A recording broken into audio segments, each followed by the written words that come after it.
Facebook is down for me too. So that's right. I'll share the stream. We're gonna go live on a YouTube, and we'll just figure it out from here. Technical difficulties, everybody. Anyways, good morning. Welcome to the Lance McHan Show. My guest today is Anthony Soto with A&A Music Center. He's a local teacher and artist. Welcome to the show, Anthony. Thank you very much. I appreciate it. Thank you for having me. Great. So let's get into this. How did you start teaching? Where did your music career start? The music lessons kind of came by surprise. I was working construction for years, and I had one of the clients had mentioned they wanted music lessons for their son. And I said, I could teach him piano. It's a piece of cake. And we started.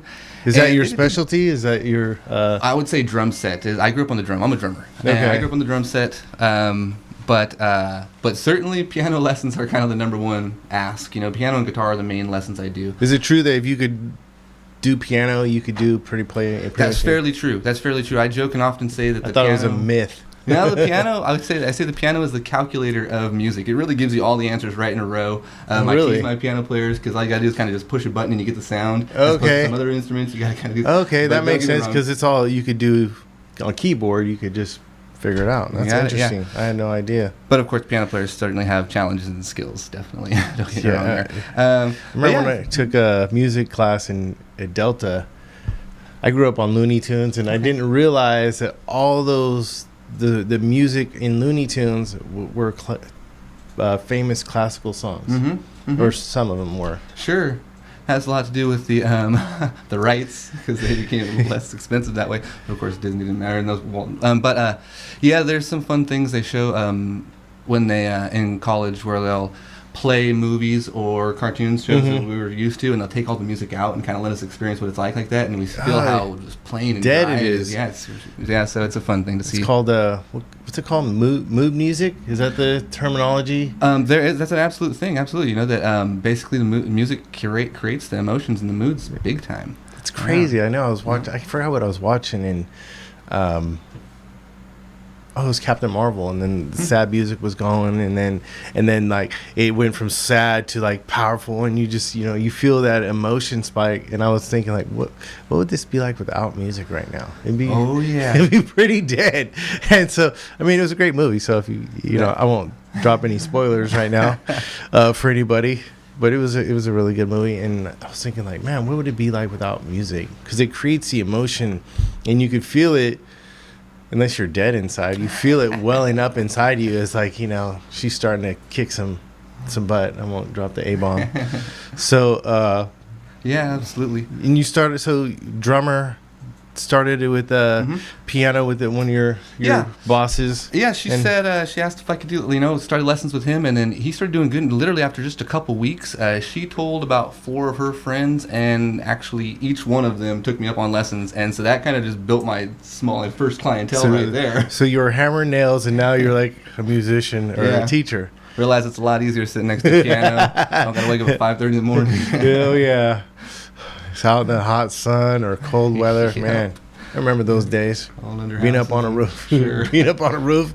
It is 103, and the boss is yelling at you, "Stop walking on the shingles." You're like, "How do you want me to walk?" Like, you're peeling the gravel off. I'm like, "Well, you want me to put styrofoam on my shoes? Like, how do you want me to walk on this?"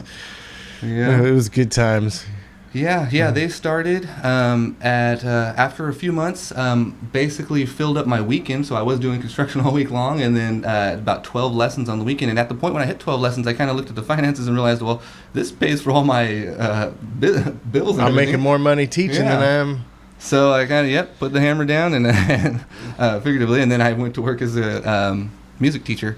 Started with piano lessons and some guitar as well. Just all private, just your own little business? Yep, just myself, just private lessons, in-home lessons. That's what it's been for the past 12 years now. So what do you think? Is it all your lessons are in-home? Yes, currently for the most part, all lessons are in-home. I do some schools and work with some groups and stuff, but for the most part, all my lessons every day is in-home lessons. I'm traveling out to the student's house. Nice. So what's your day look like? What time do you start teaching and what time do you end? I have some early day times. The majority of my day is 2:30 to 9 p.m. That's the kind of once kids get out of school for the most part. But I do have some homeschool students in the morning times and adult students, absolutely, in the morning and daytime. Yeah. You have a lot of adults or just mostly kids? No, I got a lot of adult students, absolutely, over the years. Like, I've always wanted to learn how to play guitar. I'm a master of the air guitar. Yeah, absolutely, yeah. But, we can do some air guitar lessons, too. Right. Might have to charge a little extra, but... Charge a little extra. I'm going to have to bring all the instruments. I'm going to have to charge you, you know. I need a U-Haul.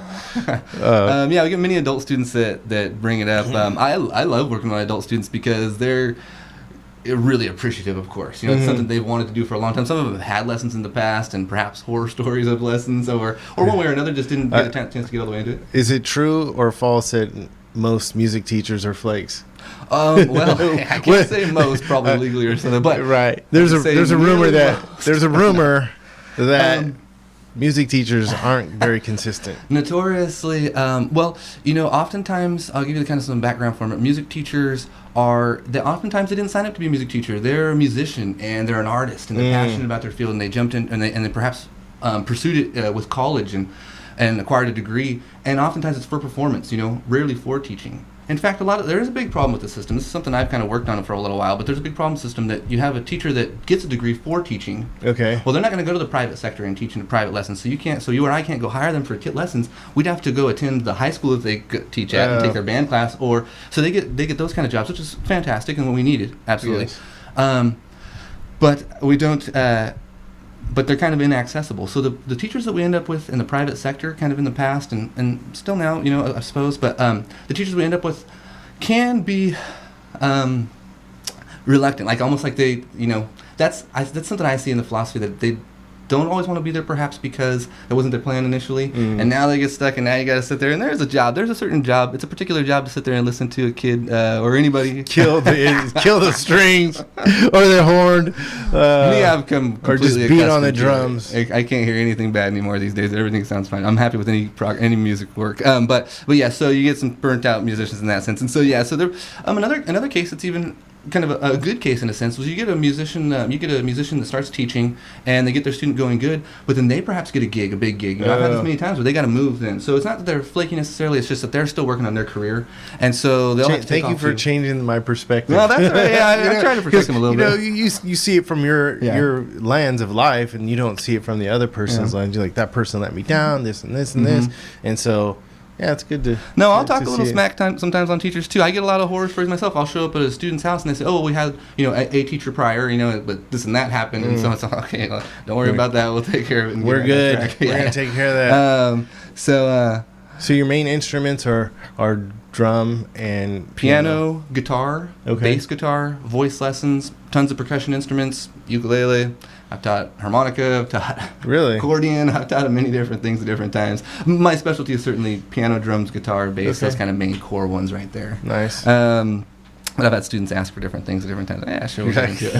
Let me go rent one and see if I can figure it out. Yeah, just stay one YouTube lesson ahead of them. That's the old fashion. That was a movie, right? It's been on many things. Yeah, it's an ongoing joke. Just stay one lesson ahead of one chapter ahead of your students, and you'll be okay. Well, so many of those kind of horror stories, kind of so to speak, I say, are kind of why I've created this teacher training that I've done. I've been teaching for the last 12 years and come up with a lot of philosophies and seen a lot of moves, that I do that work, and stuff like this, and things that don't work, certainly. And so I've started to write those down over the year, and right now, actually, like it's currently becoming a training manual. So for the last year, I've been training some teachers, the teachers that are currently working for me, been training them and teaching them, and honestly going over very little musicianship, going into a ton of customer service, the student retention, keeping your student happy, and keep the parents of the student happy, or whichever, if they don't have parents, if they're over 18, but you get the idea. Just keeping them happy with music education, letting them make sure they're having fun with music is a big part of the training that they're going to, and it's working well. They're teaching and they're out in the field right now. I'm getting calls from students occasionally, letting them know, hey, it's going really well, and so I'm satisfied with that. Yeah, customer service, I would think. That's the backbone of any business. It's not, you could be the best at what you do, but if you don't have the customer service, nobody's going to want to do business with you at the end of the day. Yeah, and when it comes to teaching, customer service is kind of a funny thing. It's almost an unheard of thing, perhaps, because when you're a teacher, you're automatically in the role of knowing more than your client. You automatically know more. You have all the instruction. You're going to be constantly kind of mentioning how that's wrong. You got to correct this and correct that. So you're always you're in the kind of power role. You're always being negative to that person in a way, That's and exactly so right. they get burnt out on being told that, hey, you suck. Yeah. So I've come. You got to figure out a way to just like keep the enthusiasm. I've come up with some beautiful up. ways to say that. Yep, that they'll never hear those words. So that is. You say it with a smiling face. You're making progress. Yeah, exactly. Smiles are everything. But that is a big part of the training is not being that negative all the time. Basically, we almost can't say no. So you have to find a way to tell your student that actually wasn't correct, without saying that at all, without saying anything in the negative. Wow. Everything must be in the affirmative. So that's just kind of that customer aspect that customer service aspect that I shoot for. And it's worked well. It's worked well for me over the years. I have one of my examples, or many of my examples, is that I have many students that when they start, some may say that they're not a particularly natural musician, so to speak, or some get titled that kind of thing, which I know that's not actually a thing, because I see how those students practice as quote unquote natural musicians. They have to work hard. It's like practice is everything. Yeah. So, I used to go to my daughter's school and have the kids read to me, and I always tell them, do you think your favorite athlete, superstar, do you think they just want to be good, or do you think they practice? And they always said practice, and I was like, right on. Yeah, so go home and practice. Concept. And Absolutely. so I could see the change when they went home, and they would read to me a couple times a week, and so it was always nice to see the progress. So it's very fulfilling. It is. Teaching is currency for the soul, so to speak. Absolutely, that's exactly correct. I feel that every day, truly, with all the kids that I work with and adults, everybody that I work with. You ever have a student go, "I quit"? Almost never. Really? No, and I've had some little kids, some of the young ones, and they're getting burnt out already, especially when I'm talking about repeats. We got to go a couple more times. We got to give me a couple more rounds real quick on that thing, and I try to be as light as possible, but it don't matter. You're still going to get on someone's nerves. Yeah. So I try to keep it light. The axe with the guitar, Jimi Hendrix. But I've had some, you get some little kids that'll pipe up and be like, "Can we stop music lessons?" And I'll talk about, "Oh, you don't want to do that, man. You got this already going for you right now. You've already put in this amount of work." So we try and talk them into it. But generally, honestly, I'm kind of on the same side as the parents in that sense, because the parents are the ones wanting them to do it. So we have to kind of team up together to keep it fun and keep it going. Right. Because do you ever have to coach the parents on how to keep it light and keep it fun? Yes, absolutely. That's something that I do, and that's something that goes into the teacher training is basically how to communicate with your parents. Essentially, the parent is also signing up for the lessons too a bit. They have to keep a little bit of stuff in, at least kind of tell the kid to practice here and there or something. So they have to be in it a bit. Yeah. Yeah, I would imagine the parents probably play a big role, because the kid's like, "I'm tired. I don't like this," or "I don't like that." That's a daily thing. I have the same problem with my kids. Swim lessons. They swim competitively, and like, "I don't want to go. It's cold." And like, you signed up for it. You got to go. Yeah. And then when they excel or they win a race, and they're like, "Well, you see that practice paid off." They get stoked in there. Yeah, that makes more sense. So you have any success stories you wanna share? Yeah. As I said, I'm coming into my 12th year, and so I'm finally starting to see some of the results a little bit. And the fruits of your labor. Yeah, I've joked in the past, getting compliments when I first started in a couple years. The first couple years, they'd I'd get some compliments, and they would say that, "Oh, you're doing a great job as a teacher," and this and that. And I would joke and say that, let's hold off and let's see if I do a good job. Let's give it about 20 years or something and see where they go with it, and if I do a good job. 'Cause that's just kind of how I see it. But Billboard's top 100. Yeah, or if they end up crazy and lunatic and then, oh, my bad. No. But I do have a couple scenarios. I got a student a few years ago, got accepted up to Oregon State University, and he was a drum student of mine for years here in town. And actually, while in town, he started, while we were doing lessons on his senior year of high school, he started actually teaching some of the younger grades drums, and started getting advisement from me on how to kind of teach them and create curriculum for them. And then he went on to Oregon and became the drum major up there, basically directing the drum corps and stuff. So so I was super proud of that. That was one of the first things You're like, I had a hand in that. Yeah. You're like, I did that. We did that. Absolutely. So super proud of that. Another case I got actually, currently right now, one of my teachers is a past student of mine. So he was actually my student 10 years ago. Wow. Yeah, he was in Full high circle. school. Yeah, he was in high school at the time. We did lessons for at least 2 or 3 years, and then he went on his way. And I got a call about a year ago. He says, "Hi, I don't know if you remember me, but I'm getting ready to graduate with a bachelor's in music right now up in my college, and I wanted you to come down and we can chat and I can give some honors to you and stuff at the ceremony." "Oh, I appreciate that. I'll be there." So I showed up, and first thing that popped in my mind was, I said, "Well, what are you going to do now?" And so you're recruiting. You're like, "I got a job for you, buddy." Exactly. So as soon as we started talking, and then right away we started the teacher training, and we got him going, and he's been teaching for a few months now, going really well. Been passing students on and kind of brokering students to him as well to kind of get him going, but he's ready for the new school to open as well too. That was I got one big one. A couple girls here in town. I think that I can just say their names because they like publicity. It's Dilly and Callan, and they are doing some pretty big things. You may have heard of them. I have. Yeah, I know their dad actually. I was gonna say we play Dilly songs on the air. Oh, nice! I appreciate that. I'm sure she does. We appreciate that. Yeah, they're doing good. Dilly has been recording down in Southern California with some big time producers for years. She's worked with producers who have worked with Jason Derulo and Meghan Trainor and some Disney projects, some big ones. And so they've been working composing music together. She's got about 10, maybe 12. Maybe 12 songs on iTunes right now. You can go check those out. And Callan, her younger sister, just released one. They're, I think, forgive me, I'm terrible with ages, but I think they're 15 and 13, 15 and 12 young, respectively. Yeah. They're young. They're doing I played some of their music for my daughter because my daughter's all, she's 13. She's like, "Oh, I like it, Dad." I'm like, "Well, I'm trying to get him on my show." Nice. "Justin, you need to come on my show." Yeah, really good up in here. Nice. Absolutely. There's tons of talent in Stockton. My buddy, he was a rapper and producer years ago, and I could see the underground scene was just tons of talent, but nobody's really broke out of Stockton and taken it to that next level and put Stockton on the map, other than Chris Isaac. But we can't. I don't think we can get Chris Isaac back here to play. That's a big part of my goal, is making these musicians.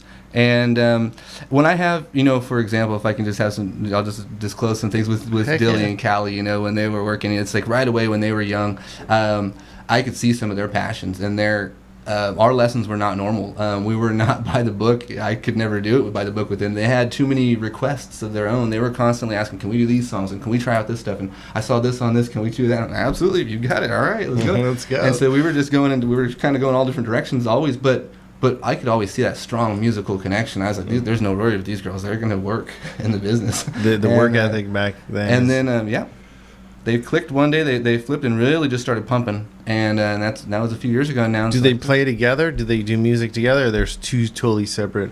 They are two separate now. They're separate, two solo artists now. And but they certainly did. They started together. They've done all different kind of fashion. They've been through different style changes of music. And they started with some acoustic guitar vocal stuff, flipped it into some kind of W reggae stuff and some punky reggae stuff. And we worked with artists like Dirty Heads and these guys, and so they've had a bunch of different exposure. And wow. It's really cool. And now I think they're, and forgive me, I know music styles have so many different small classifications now, but they're more in the kind of hip hop pop style right now. Okay. Sounds good stuff. I know that if it's local, it's good. Absolutely. Absolutely. I'm all about local. Maybe one day we could have a concert at the arena. That'd be cool. Absolutely. Local artists. That'd be something to look forward to. There's tons of talent here. Tons of talent. Mm-hmm. I would imagine you probably see it at a granular level more so than most people. I see it at those small levels, the genesis of it, and hope for it, but I work with tons of musicians here in town as well too, trying to get some of them to teach with me because they're fantastic musicians who could share some amazing stuff with the young kids, real life stuff, and then of course your music technique as well too. It all comes down to technique, right? Sure. Yeah. And practice. Practice absolutely nonstop.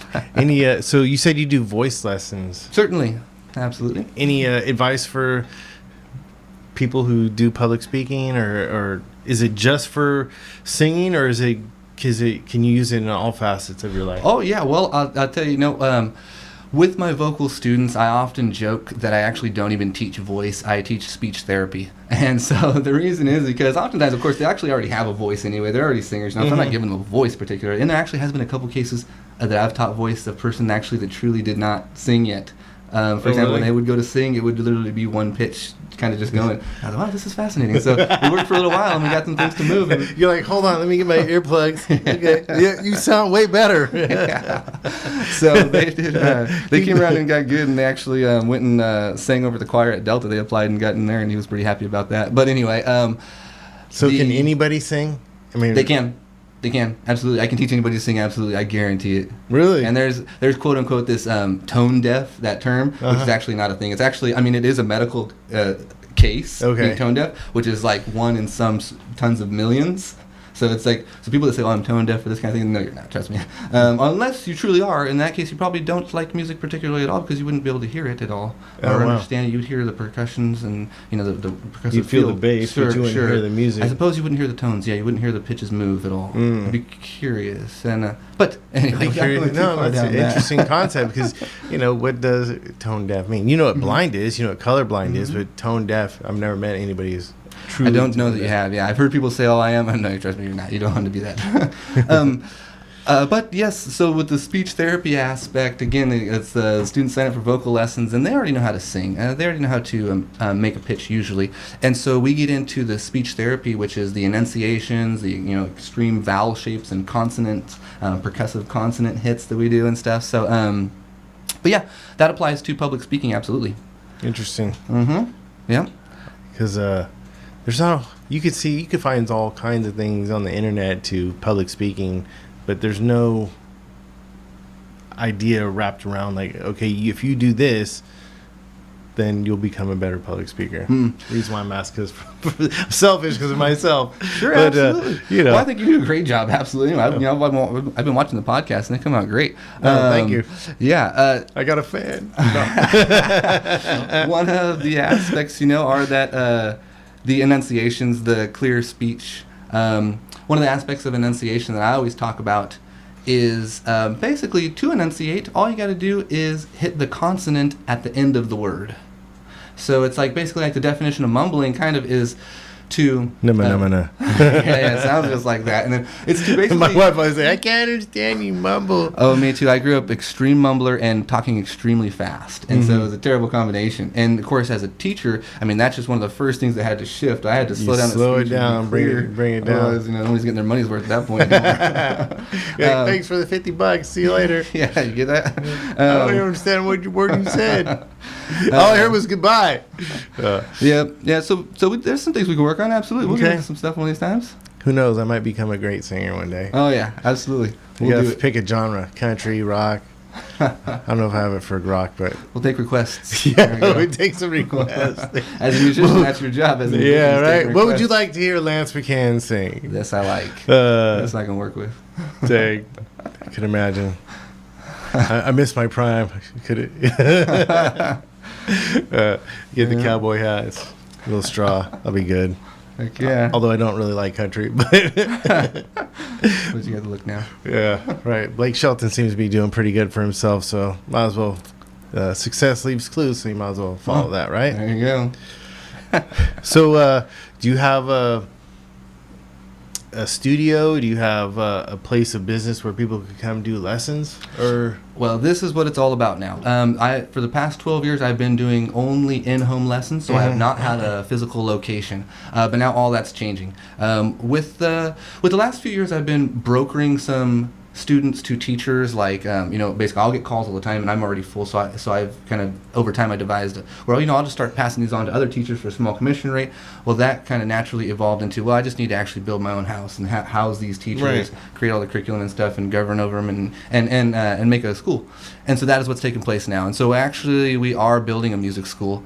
We've got a location up on North Pacific Avenue.